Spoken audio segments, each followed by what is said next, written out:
오늘은 어린이 주일입니다. 그래서 오늘 설교는 어린이 눈높이에서 조금 말씀을 준비했습니다. 퀴즈를 하나 내보겠습니다. 전 세계 어린이들에게 가장 유명한 노래가 있습니다. 어떤 노래일까요? 힌트를 드리자면 이 노래는 유튜브 조회수 100억 뷰를 넘겼습니다. 이것도 2022년 1월 기준이니까 지금은 더 조회수가 더 높은 기록을 하고 있을 겁니다. 이 노래를 한번 들으면 중독성이 있어서 계속 흥얼거리게 됩니다. 과연 이 노래는 어떤 노래일까요? 예, 한번 화면을 보시면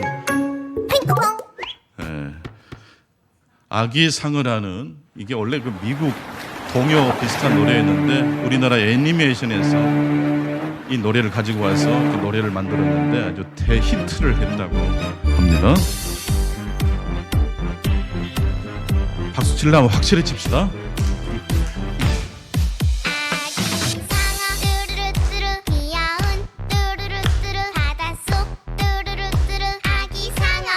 엄마 상어 어여쁜 바닷속 엄마 상어 아빠 상어 힘이 센 바닷속 아빠 상어 할머니 상어 자상한 바닷속 할머니 상어 할아버지 상어 멋있는 바닷속 할아버지 상어 우리는 바다의 사냥꾼 상어 가족 상어다 도망쳐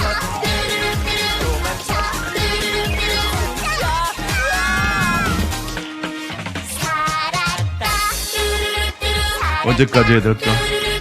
오늘도 끝날 생각이 없네. 신난다 신난다 춤을 춰 오예. 예, 이 노래 아기 상어 뚜루루 뚜루라는 제목의 노래입니다. 이 노래는 중독성이 정말 있습니다. 뚜루루 뚜루가 계속 반복되죠. 이 후렴구가 참 재밌고, 그래서 이런 후렴구를 통해서 사람들이 즐거워하고 또 이 노래의 매료가 되는 것 같습니다. 이 반복되는 후렴구가 노래의 재미를 살려내는 노래를 가리켜서 후크송이라고 합니다. 후크라는 이 단어는 갈고리라는 뜻이잖아요. 근데 갈고리 노래라는 뜻인데 왜 다른 이름도 많은데 후크송, 갈고리 노래라고 이름을 지었습니까? 이런 노래를 듣고 부르다 보면 이 노래 가사말에 우리의 마음이 어떻게 돼요? 사로잡혀요. 갈고리로 우리를 확 잡아채는 것처럼. 한 번 들으면 다시 부르고 싶고 또 이 노래가 끝나도 계속 연상이 되게 됩니다. 그렇다면 이 후크송의 창시자는 누구일까요? 바로 하나님이십니다. 성경에도 후크송이 있다는 거 혹시 아십니까? 창세기 1장을 1절부터 쭉 읽어보면 후크송처럼 계속 반복되는 표현이 나옵니다. 저녁이 되고 아침이 되니, 보십시오. 다 아시잖아요. 저녁이 되고 아침이 되니 이는 첫째 날이니라. 저녁이 되고 아침이 되니 둘째 날이니라. 이 후렴 문구가 계속 반복됩니다. 마치 후크송처럼. 하나님은 후크송을 좋아하시는 것 같습니다. 왜 반복해서 이런 말씀을 하셨을까요? 그 말씀이 그만큼 소중하니까 절대로 잊지 말고 기억하라는 것입니다. 기억만 하라는 뜻입니까? 계속 중얼거리고 흥얼거리라는 뜻일까요? 그렇습니다. 저녁이 되고 아침이 되니, 다 같이 따라해서 보실까요? 저녁이 되고 아침이 되니. 네, 뚜루루 뚜뚜처럼 저녁이 되고 아침이 되니, 이게 바로 하나님께서 작사 작곡하신 후크송입니다. 저녁이 되고 아침이 된다는 말씀의 의미는 변화를 의미합니다. 저녁이 되고 아침이 옵니다. 저녁만 있는 것이 아니라 아침도 있습니다. 아침과 저녁이라는 변화가 있습니다. 이 변화라는 한자가 역이라는 단어인데요. 이 역이라는 한자 역시 해일과 달 올자를 가지고 만든 단어예요. 창세기 말씀에 이미 역이라는 단어가 있습니다. 저녁이 되고 아침이 되니 변화를 통해서 이 세상 만물을 통치하시고 섭리하시는 하나님의 말씀입니다. 즉 변하지 않고 고집하면 어떤 것이 아무리 좋아도 그 자리에 있기를 계속 고집하면 어떻게 됩니까? 하나님의 창조 질서에 저항하는 것입니다. 변화는 하나님이 이 세상의 모든 것에 적용하는 창조의 원리입니다. 변하지 않으면 갈등이 일어납니다. 변하지 않으면 매너리즘이 찾아옵니다. 변하지 않으면 우울감이 들어옵니다. 성공한 사람 역시 안주해서는 안 됩니다. 혹시 실패했다 할지라도 그 실패가 우리의 삶의 전체를 이끌게 해서는 안 됩니다. 꽃이 활짝 피면 그때부터 꽃은 지기 시작합니다. 이 철쭉꽃이 참 예쁘죠? 이 꽃이 지금 활짝 폈는데 우리 눈에 보이지 않지만 지금 서서히 어떤 일을 하고 있습니까? 지고 있습니다. 지금도 이 지구는 돌아가지 않습니까? 그래서 시간이 지나면 어느덧 밤이 되고 또한 새벽을 맞이하게 됩니다. 이 세상 모든 것들은 변화합니다. 성공도 그래서 영원하지 않습니다. 실패 역시 영원한 것이라고 생각해서는 안 됩니다. 고난의 자리는 그래서 주저하는 자리가 아닙니다. 고통스럽고 우리의 삶을 무너뜨리는 일이 우리를 찾아온다 할지라도 그 무너짐과 좌절의 자리가 영원하지 않습니다. 행복이 충만하면 그 충만한 자리는 다시 내려오기 시작한 자리라고 했습니다. 죄와 악이 충만한 자리 역시 더 이상 내려갈 것이 없는 바닥까지 내려갔을 때 그때부터 무엇을 시작할까요? 올라가는 일밖에 없습니다. 고로 밑바닥이란 다시 올라가기 시작하는 지점입니다. 고정된 것은 없습니다. 모든 것은 변합니다. 성공도 변하고 실패도 변합니다. 모든 절정은 변화가 시작되는 자리입니다. 그런데 하나님의 이런 창조 질서에 도전한 사람이 있었습니다. 바로 요셉과 그의 형제들이었습니다. 좋은 것도 영원하지 않고 반대로 나쁜 것도 영원하지 않는데 요셉과 요셉의 형제들은 저녁이 되고 아침이 되니라는 하나님의 훅구송을 싫어했던 것 같습니다. 하나님의 훅구송, 저녁이 되고 아침이 되니 이 변화라는 이 하나님의 질서를 저항하는 사람의 특징은 무엇입니까? 이것과 저것 중 하나만 선택합니다. 내가 보기에 이 편이 좋으면 이 편만 선택합니다. 반대편은 싫어합니다. 오직 한 가지만 옳다고 생각하게 됩니다. 첫 번째, 오늘 이 아침 우리에게 주신 말씀입니다. 하나님이 말씀하신, 하나님의 작사 작곡하신 훅구송을 부르지 않을 때 우리의 삶은 어떻게 되겠습니까? 방금 말씀드린 것처럼 이 하나님의 변화라는 키워드를 우리의 마음의 중심에 두지 않게 되면 나도 모르게 내 눈에 보기에 좋은 것을 선택합니다. 그게 잘못된 것은 아니지만 언제든지 모든 것은 변화합니까? 변화하지 않습니까? 선택이 잘못된 것은 아닌데 그것이 영원할 것이라고 착각하는 것이 문제입니다. 아름다운 것도 추한 것도 영원하지 않습니다. 잘못 지어진 건축물도 시간이 지나가면 다 아름다워진대요.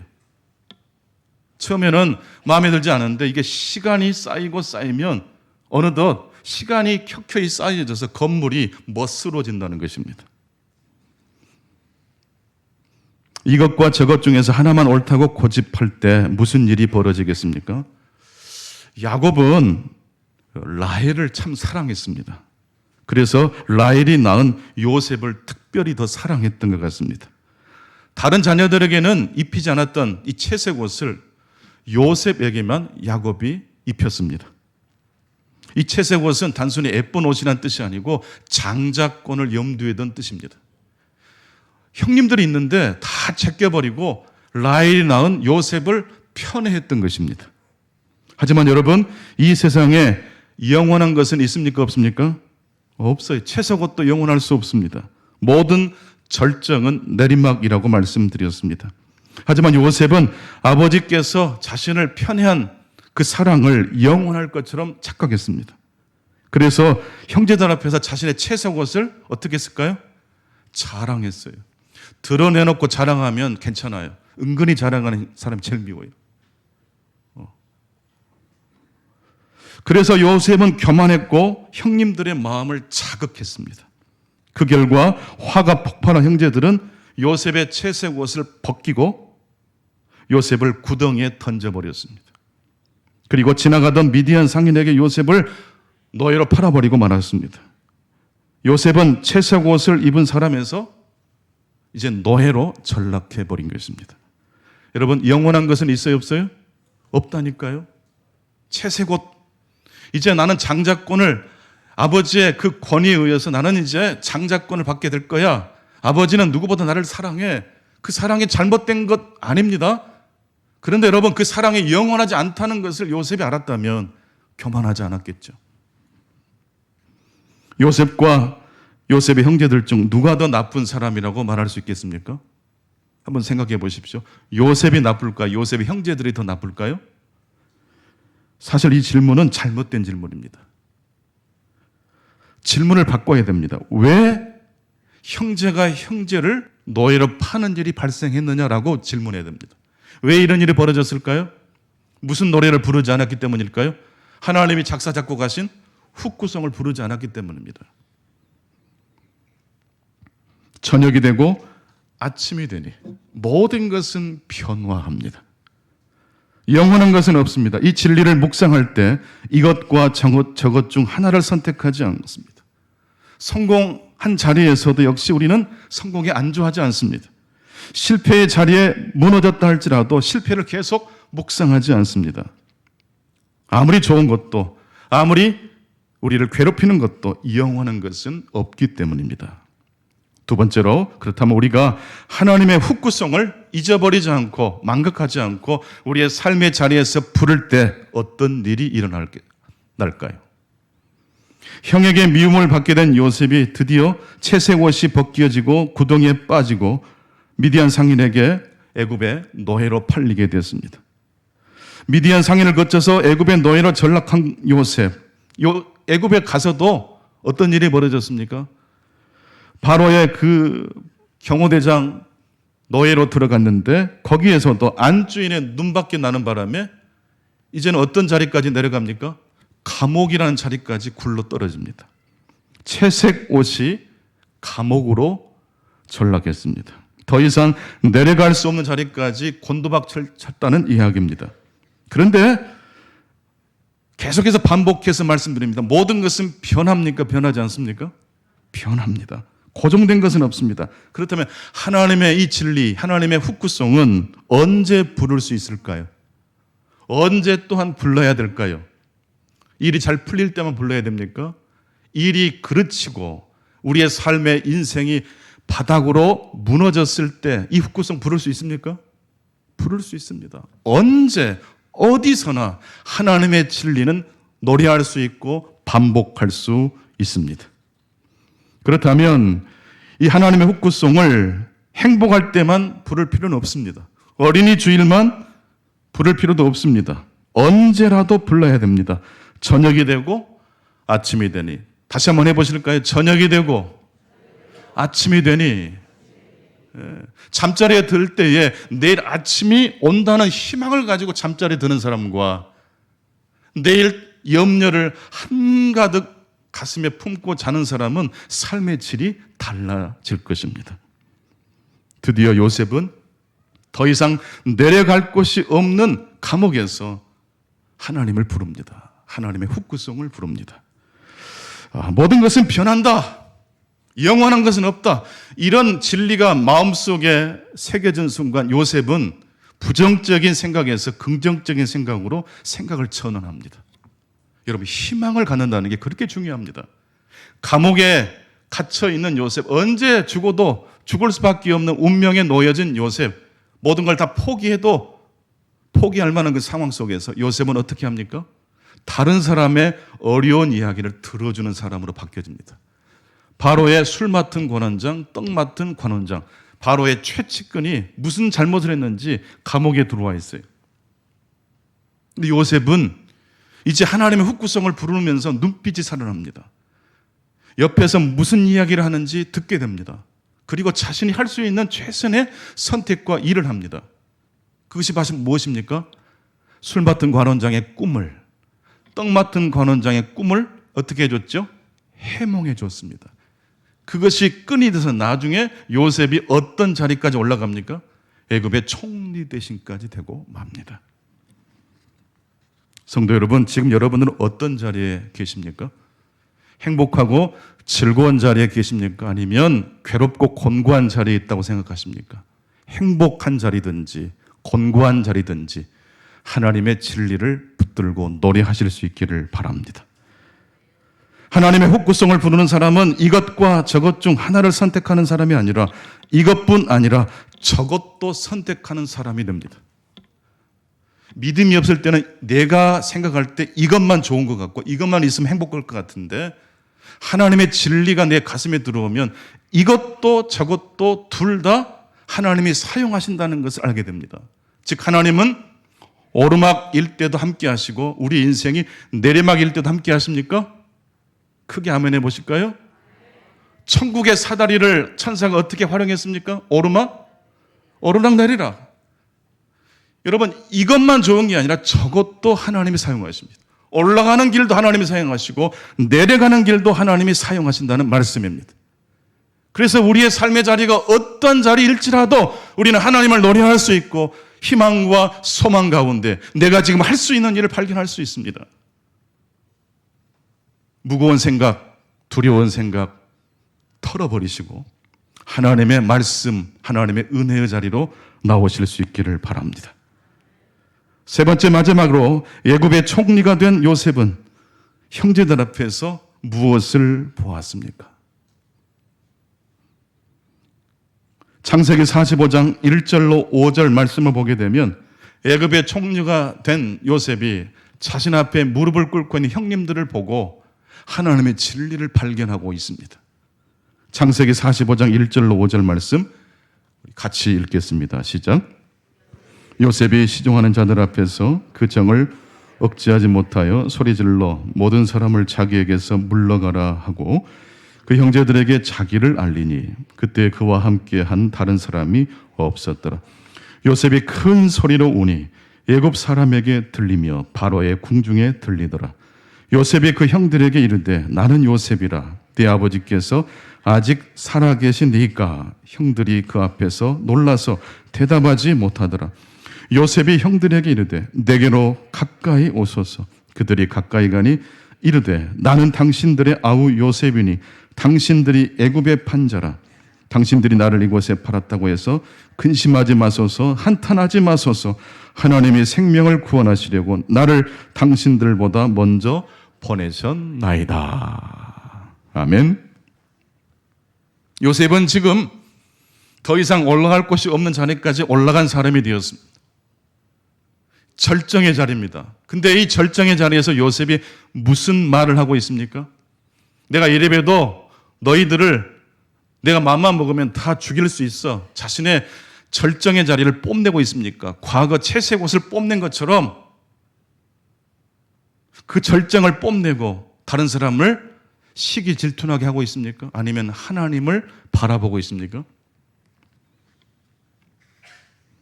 요셉은 총리가 되었고 자신을 노예로 팔아넘긴 형제들을 언제든 죽일 수 있었지만 복수하기 좋은 그 순간에 요셉은 복수하지 않고 있습니다.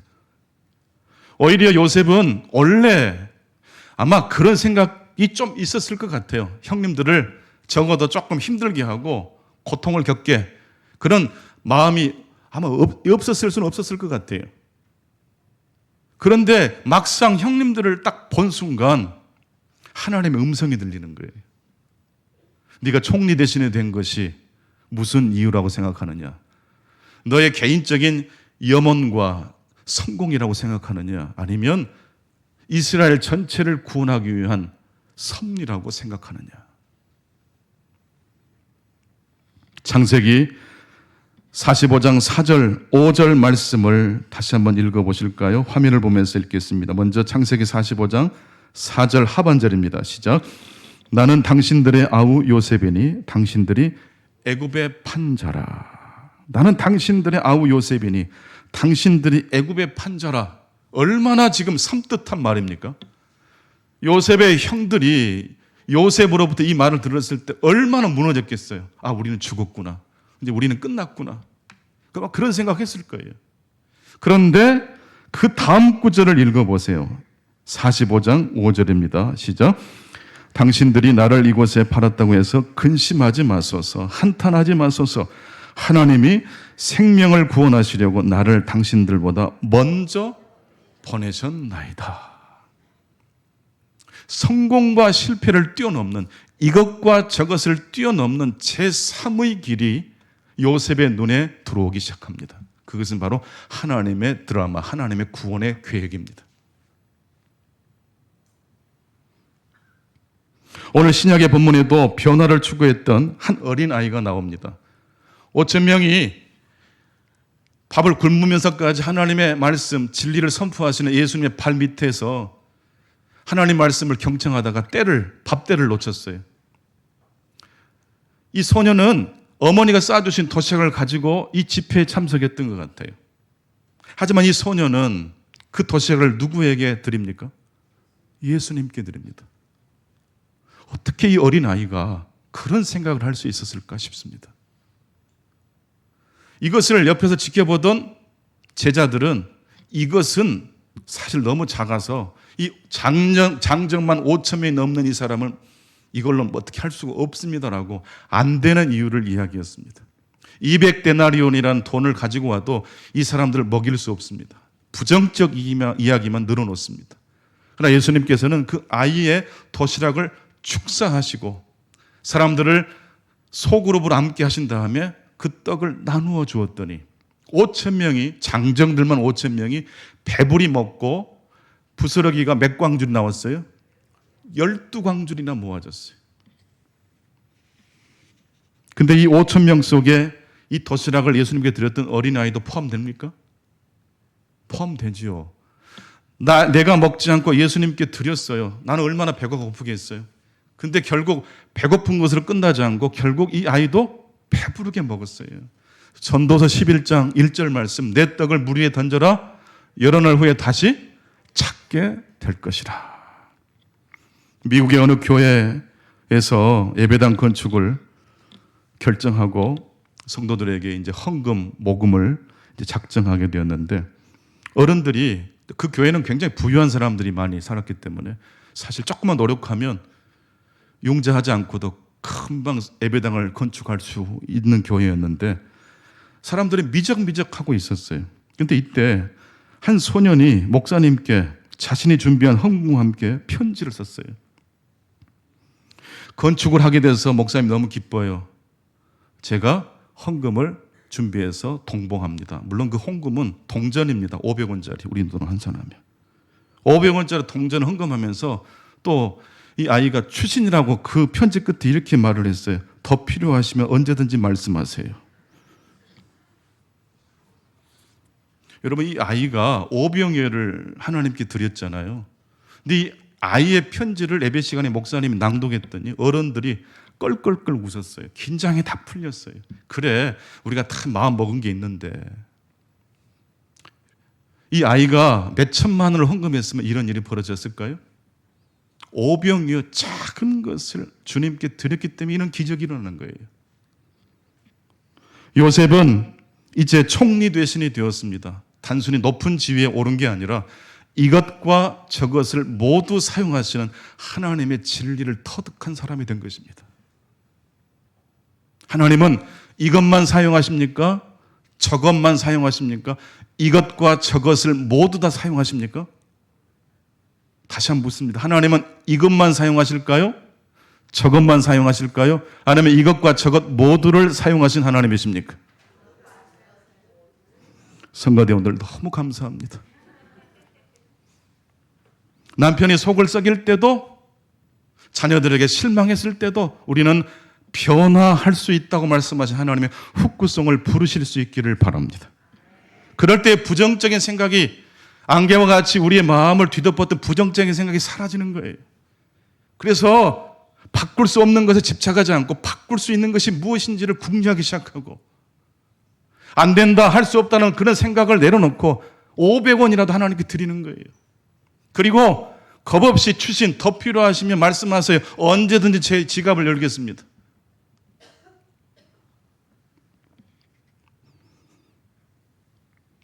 언제나 우리는 변화를 선택해야 합니다. 그런데 여러분, 믿지 않은 사람들도 변화를 추구합니까? 추구하지 않습니까? 추구합니다. 그렇다면 믿는 사람과 믿지 않은 사람의 차이가 있어야 되지 않겠습니까? 우리 믿는 사람들이 추구하는 발전과 성장, 변화의 포인트는 무엇입니까? 단순히 내 가문과 내 가정과 내 개인의 성공에 안주하지 않는다는 뜻이에요. 보다 더 큰 구원을 향하여 저와 여러분의 구원과 성장이 나아가실 수 있기를 바랍니다. 목적지가 없으면 그런 항해는 도달할 수가 없는 거예요. 목적지가 없는 항해는 어떤 바람도 순풍이 될 수 없는 거예요. 돈 많이 버시고 건강하시고 하는 일마다 잘 되시기를 축복합니다. 그러나 거기에만 그치면 안 돼요. 우리의 목적지는 어디입니까? 구원이 되어야 됩니다. 단순히 내 개인의 구원이 아니라 하나님의 공동체를 통해서 이루시는 그 구원의 드라마에 여러분의 방향을 설정하실 수 있기를 바랍니다. 단순히 여러분의 자녀를 위해서 기도하지 마시고, 이 자녀가 5,000명분을 혼자 다 먹는 사람이 아니라 5,000명을 먹이는 사람이 되게 해달라고 기도하실 수 있기 바랍니다. 우리 교회가 흘려주는 교회가 되어야 됩니다. 떡을 물 위에 던지는 교회가 됩니다. 냉수를 흘려보내고 성경금을 흘려보내고 우리의 사랑과 열정을 흘려보내야 됩니다. 그것은 곧 낭비가 아니라 거룩한 낭비가 되고, 하나님이 받으시고 하나님은 모른 척하지 않으십니다. 더 좋은 것으로 갚아주시기 때문입니다. 변화만큼 중요한 것은 하나님의 큰 그림입니다.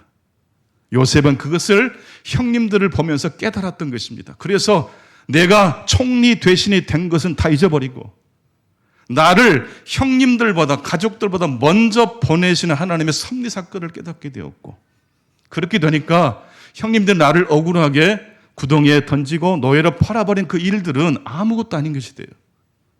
하나님의 보다 더 큰 구원 속에 여러분의 삶을 지향하실 수 있기를 축원합니다. 오늘도 하나님의 평강과 축복이 함께 하시기를 축원합니다. 하나님 아버지 감사합니다. 어린이 주일을 맞이해서 우리 사랑하는 우리 어린 자녀들을 한 사람 한 사람 품에 안아주시고 안수해 주시옵소서. 저들이 오병이어를 하나님께 드리는 사람 되게 해 주시옵소서. 5,000명분을 혼자 다 먹어치우는 욕심꾸러기가 아니라 이 세상을 더 밝고 아름다운 나라로 만들 수 있는 하나님의 귀한 일꾼들, 하나님의 사람들 되게 해 주옵소서. 소유하는 기쁨을 뛰어넘을 수 있게 하시고 베풀고 나누고 사용하고 흘려보내는 우리 충광의 모든 성도님들 되게 해 주옵소서. 예수 그리스도 이름으로 기도하옵나이다. 아멘.